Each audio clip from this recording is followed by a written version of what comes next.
राधे राधे सभी को। तो ये हमारा तीसरा वीडियो है जिसमें हम मैथ्स के कुछ क्वेश्चन सोल्व करेंगे। पहले दो वीडियोस में मैंने स्टार्टिंग के 20 क्वेश्चन तक करवा दिए हैं। अब मैथ्स के क्वेश्चन 41 से स्टार्ट है तो हम वहीं से करेंगे। क्वेश्चन में क्या दिया है, single discount equivalent to 2 successive discount of 20% and 10%।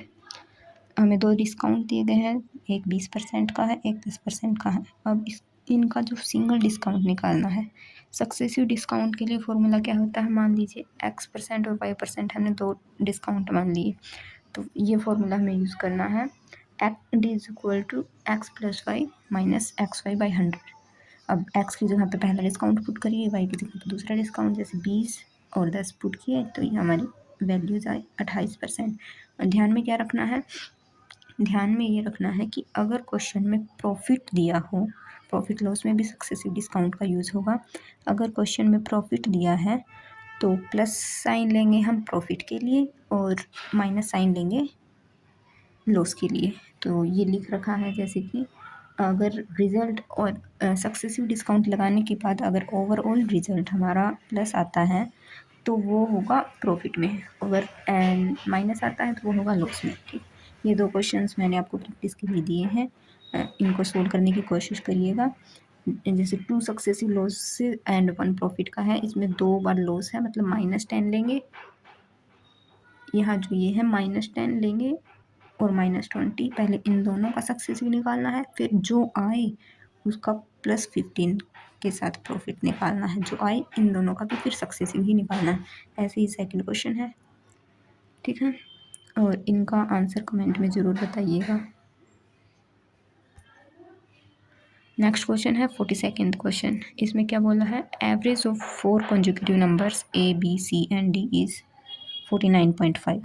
4 consecutive numbers दिए हैं, मैंने लिए हैं n-1, n+1, n+2। आप कुछ भी ले सकते हैं, n+1, n+2, n+3, n+4, same ही आंसर आएगा। ठीक है, एवरेज दे रखा है इन 4 नंबर्स का 49.5। एवरेज का फॉर्मूला क्या होता है, जितने नंबर ऑफ क्वांटिटीज़ हैं उन सबको ऐड कर देंगे और जितने नंबर हैं उससे डिवाइड कर देंगे उसको। तो हमारे पास 4 क्वांटिटी ये थी, तो ये 4 क्वांटिटीज़ थी, इन चारों को ऐड किया और 4 थी तो 4 से डिवाइड करके इसे एवरेज के बराबर लिख दिया। इन सबको ऐड करने के बाद हमें मिलेगा 4n+2 = 198। इसको सोल्व करने के बाद n की जो वैल्यू आई है, n की वैल्यू आएगी 49। ठीक है, अब इस n की वैल्यूज इक्वेशन फर्स्ट में पुट करनी है, तो n-1 यानी कि 48, n की 49 थी ही, +1 50 और 51। अब देखेंगे हम क्वेश्चन में क्या पूछा है। क्वेश्चन में पूछा है product of A and B and D, B और D की प्रोडक्ट पूछी, B मतलब 49 और D मतलब 51, इन दोनों की प्रोडक्ट आएगी 2499। ठीक है, इजी क्वेश्चन था।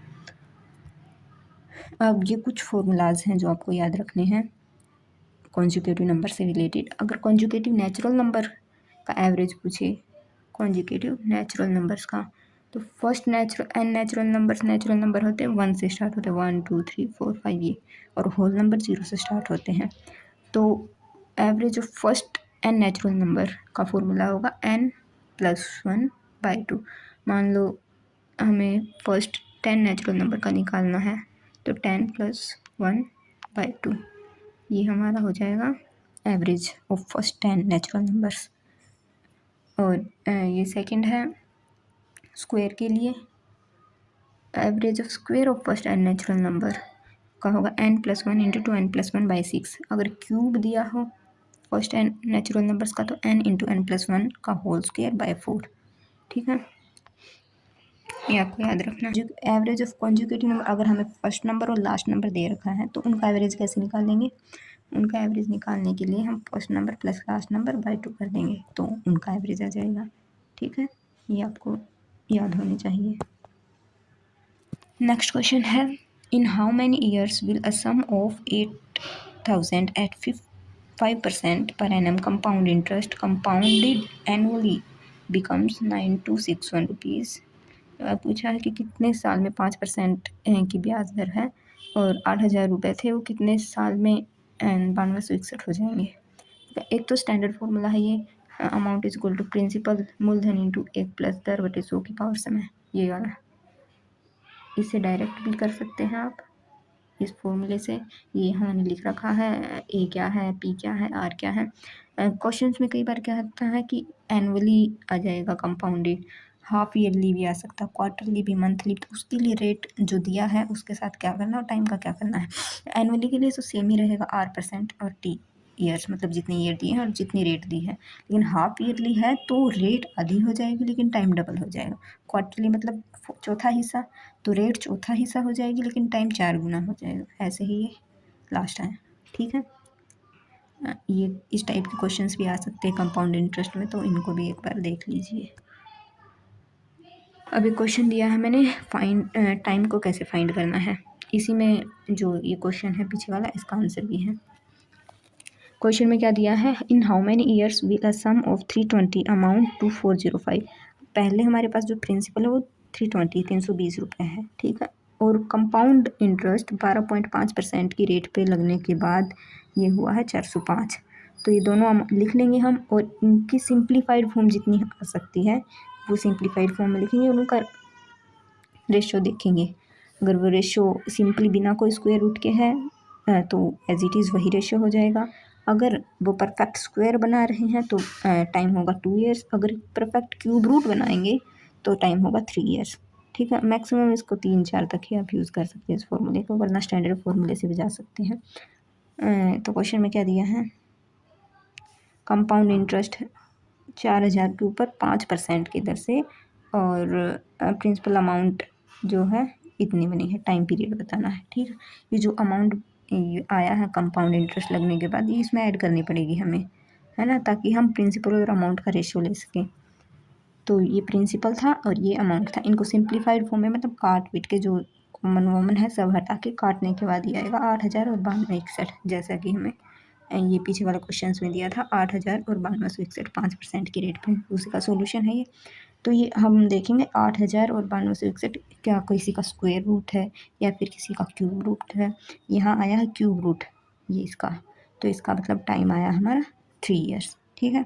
ये यहाँ दिख रखा है, यदि प्रिंसिपल तथा अमाउंट का सिंप्लीफाइड रेशियो परफेक्ट स्क्वायर हो तो 2 साल टाइम पीरियड होगा, अगर परफेक्ट क्यूब है तो 3 का होगा। नेक्स्ट क्वेश्चन है 44th, smallest 5 digit number which is exactly divisible by 12, 15 और 18। 12, 15 और 18 से तीनों से एग्जैक्टली डिविजिबल हो, तो उसके लिए क्या करेंगे, 12, 15 और 18, ये जो है 12, 15 और 18, इनका एलसीएम लेंगे और इन एलसीएम को देखेंगे हम डिवाइड करके। इनमें से वो एलसीएम किससे डिवाइड होता है, ऑप्शन से ही होगा ये। ऑप्शन से ही ईजी है, वरना फॉर्मूला से रटते रटते ही पागल हो जाओ, ठीक है। तो इस एलसीएम से डिवाइड करके आप खुद सोल्व करिएगा, इसका कमेंट में आंसर ज़रूर बताइएगा। नेक्स्ट क्वेश्चन है 45th, दे रखा है HCF of this this this and, इनका HCF निकालना है, ये हमें वैल्यूज़ कुछ दी हैं। तो सबसे पहले जान लीजिए HCF होता क्या है। HCF में मिनिमम पावर लेनी होती है, जो जब ये जितनी भी वैल्यूज़ दे रखी है इनका कॉमन फैक्टर निकालेंगे, फिर उनकी मिनिमम वैल्यूज़ लेंगे। लेकिन एलसीएम में क्या होता है कि उनकी मैक्सिमम वैल्यूज़ लेनी होती हैं। अब ये हमारे पास कॉमन प्राइम्स इसमें क्या क्या है, 2, 3, 5। वैसे सेकंड नंबर में 7 है, लेकिन वो 7 सेकंड नंबर में 7 है और थर्ड में 11 भी, लेकिन ये फर्स्ट नंबर में नहीं है। फर्स्ट में सिर्फ 2, 3 और 5 है, जो कि सब में है, तो कॉमन 2, 3, 5 है, ठीक है। अब हम पावर्स देखेंगे, 2 की मिनिमम पावर क्या है, 2 की मिनिमम पावर इन तीनों में है 2, तो मिनिमम पावर लिख ली 2। और 3 की मिनिमम पावर है 2, और 5 की मिनिमम पावर है 1। तो ऐसे ही 2 की 2, 3 की 2 और 5, इनकी मल्टीप्लिकेशन करने के बाद जो आएगा वो हमारा होगा HCF। अब एलसीएम में क्या करना है, सारे प्राइम नंबर्स लेने हैं जितने भी हैं, ठीक, और उनकी मैक्सिमम पावर लेनी है। तो सारे प्राइम नंबर कौन से हैं, 2, 3, 5, 7 भी है, 7 भी है और 11 भी है, ठीक है ना। ये लिख रखी है 2, 3, 5, 7, 11, और इनकी मैक्सिमम पावर्स कितनी है। जैसे 2 की मैक्सिमम पावर है 4, ये 4 है, और 3 की मैक्सिमम पावर है 4, 5 की है 5, और 7 की और 11 की 1, 1 है। तो एलसीएम हो जाएगा इन सब की मल्टीप्लाई करने के बाद जो आएगा वो। और एक और एलसीएम एचसीएफ से रिलेटेड फॉर्मूला है। अगर हमें दो नंबर्स दिए हैं, मान लीजिए ए और बी दे रखे हैं, और एलसीएम एचसीएम में से एक नंबर दे रखा है कुछ, तो हम दूसरा इजीली निकाल सकते हैं। या फिर कोई एक नंबर दे रखा है और एचसीएफ और एलसीएम दे रखे तो दूसरा नंबर निकाल सकते हैं। तो उसके लिए है ये वाला फॉर्मूला, इसको भी ध्यान रखिएगा। एचसीएफ इंटू एलसीएम, जो दो नंबर्स दिए हैं उनका एचसीएफ लेना है और उनका एलसीएम लेना है और उन दोनों की मल्टीप्लाई करके इक्वेट कर देना है। क्वेश्चन में एक चीज़ मिसिंग होगी, वो निकल जाएगी। 46 क्वेश्चन है, जो 9.3 पर केजी के गेहूँ है उनको मिक्स किया गया है दूसरी क्वालिटी के गेहूँ के साथ, उनका रेशियो है 8:7। अगर मिक्सचर जो बना है वो 10 रुपये पर केजी है तो किस रेट से दूसरी क्वालिटी के जो गेहूँ हैं उनको मिक्स किया गया है, ये पूछा क्वेश्चन में।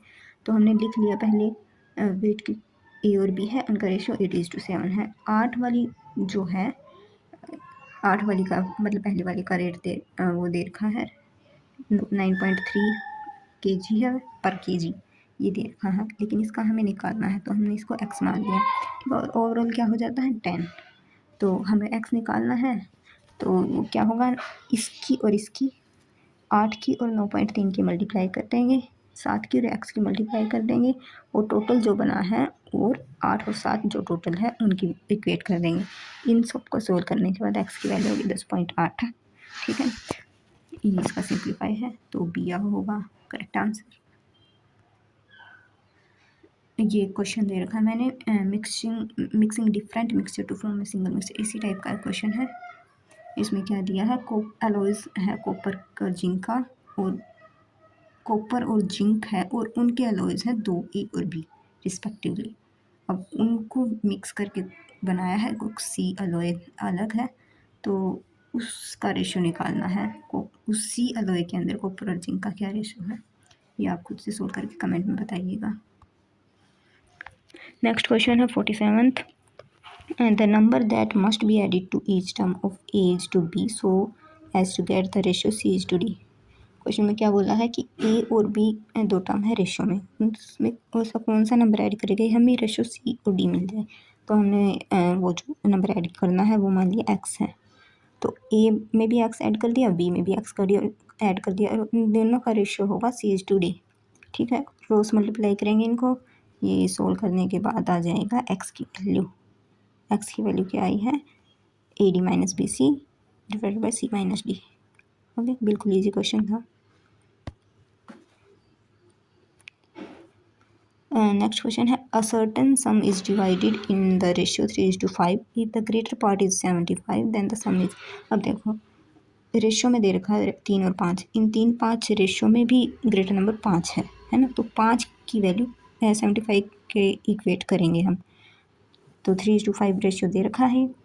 अब बिगर नंबर दे रखा है ना, ग्रेटर पार्ट जो है 75, तो ये 75 कितना टाइम्स करेंगे, 75 को 5 से डिवाइड करके देख लेंगे 15 आएगा, है ना, मतलब 15 का 5 टाइम्स हमारे पास 75 आया है। तो ऐसे ही 3 का भी 15 टाइम्स होगा 45, मतलब जो ग्रेटर पार्ट है वो आया है 75 और जो स्मॉलर पार्ट आया है 45। अब पूछा क्या है, इन दोनों का सम पूछा है, तो 45 और 75 का सम कर देंगे, आएगा 120, आंसर यही होगा। ठीक है, नेक्स्ट क्वेश्चन है 49th, if 0 less than x less than 1 then the greatest number among the following. जो ऑप्शन है इनमें से ग्रेटेस्ट नंबर बताना है। देखो, अगर वैल्यू 0 से 1 के बीच में लेनी है तो डिनोमिनेटर में मतलब अंश बटे हर जो होता है, नीचे जो वैल्यू होगी नीचे होगी वो जितनी ज़्यादा बड़ी होगी हमारा आंसर उतना ही छोटा आएगा, और जितनी छोटी होगी उतना ही बड़ा आएगा। तो 0 से 1 के बीच में तो वैल्यू छोटी है, तो नीचे छोटी नंबर का हम स्क्वायर करेंगे, क्यूब करेंगे, तो हमें बड़ा आंसर मिलेगा है। और इन सब में से जो नीचे डिनोमिनेटर में है सबसे ज़्यादा पावर है एक्स स्क्वायर, है ना, तो यही ग्रेटेस्ट नंबर निकलेगा हमारा। अगर ऑप्शन में कहीं होता एक्स की 5, 1/x की 5, तो 0 से 1 के बीच में अगर वैल्यू पुट करते यहाँ तो हमें बहुत बड़ी वैल्यू मिलती, तो आंसर ये हो जाता। ठीक है, ये सिर्फ 0 से 1 के बीच में हो एक्स की वैल्यू तभी पॉसिबल है, वरना गलत हो जाएगा। एंड लास्ट क्वेश्चन है इस वीडियो का, A can complete 1/3 of a work in 5 days। A 1/3 काम करता है 5 दिन में, बी करता है 2/5 वही काम, उसी काम का 2/5 10 दिन में, तो दोनों मिल के करेंगे तो कितने दिन में कर लेंगे, ऐसा क्वेश्चन है। तो ये फॉर्मूला तो आपको बिल्कुल याद होना चाहिए, efficiency is equal to work upon time. Efficiency मतलब किसकी क्षमता कितनी काम करने की, और समय कार्य बटे समय, ये होगा। हमें दिया क्या है, ए का दिया रखी है एफिशिएंसी है, एफिशिएंसी निकालेंगे हम एक ही, लेकिन एक करता क्या है पूरे काम का 1/3 हिस्सा, तो काम की जगह पर लिख लेंगे 1/3 हिस्सा, और टाइम है 5। ये टाइम डिवाइड में ही है तो उसको मल्टीप्लाई में मत लिखना, 1/3 × 5 हो गया। और बी का है 2/5/10, 1/25। तो ये नीचे वाला जो है इनका हम एलसीएम देंगे, 15 को और 25 का एलसीएम आएगा 75। तो फिर अब इनकी हम एफिशिएंसी निकाल लेंगे, 15 और 25 की, जो ए की एफिशिएंसी 5 है और बी की एफिशिएंसी 3 है, टोटल काम हमारा है 75। अब जो फॉर्मूला है efficiency is equal to work upon time, time निकालना है तो वर्क अपॉन एफिशिएंसी कर देंगे। वर्क कितना है 75, और हमारी टोटल एफिशिएंसी दोनों की कितनी आई है 5 और 3 8, ठीक है। तो ए और बी की एफिशिएंसी 8 आई है टोटल, और फिर इक्वेशन 1 में पुट करेंगे तो 75/8 हो जाएगा। अगर ये पूछ लेता कि सिर्फ बी ने कितना काम किया है, कितने दिन में काम किया है, तो हम कैसे बताते, टोटल काम तो आया 75, उस 75 को हम सिर्फ बी की एफिशिएंसी से डिवाइड करते, ए का निकालना है तो सिर्फ ए की एफिशिएंसी से डिवाइड करते, ठीक है। तो वो उतने दिन में काम करता है। अब दोनों का पूछा है तो दोनों की ऐड करके डिवाइड कर दिया है। ओके, ये क्वेश्चन प्रैक्टिस के लिए दिया है मैंने, वो आप ट्राई ज़रूर करिएगा। क्वेश्चन में क्या है, A can do piece of work in 12 days where B can do the same work in 18 days। In how many days A and B together can do complete the same work. A का मेरे हिसाब से method 2 है, वो easy है, ज़्यादा easy है, जिसमें ए का 12 है काम, 12 दिन में करता है, बी 18 दिन में करता है। इन 12 और 18 का एलसीएम लेंगे, यह है 36, ठीक है। अब इस 36 को 12 से डिवाइड करेंगे तो एफिशिएंसी इसकी 3 आई है, और इस 36 को 18 से डिवाइड करेंगे तो 2 आई है, मतलब दोनों की टोटल एफिशिएंसी 5 आई है। तो total work upon efficiency, total efficiency निकालेंगे तो हमारे पास टाइम आ जाएगा, दोनों साथ में मिलके कितने टाइम में करेंगे, तो ये 36/5 करेंगे तो इतने दिन में दोनों मिलके काम पूरा कर देंगे, ठीक है। होप सो आपको वीडियो अच्छी लगी होगी। Thank you so much.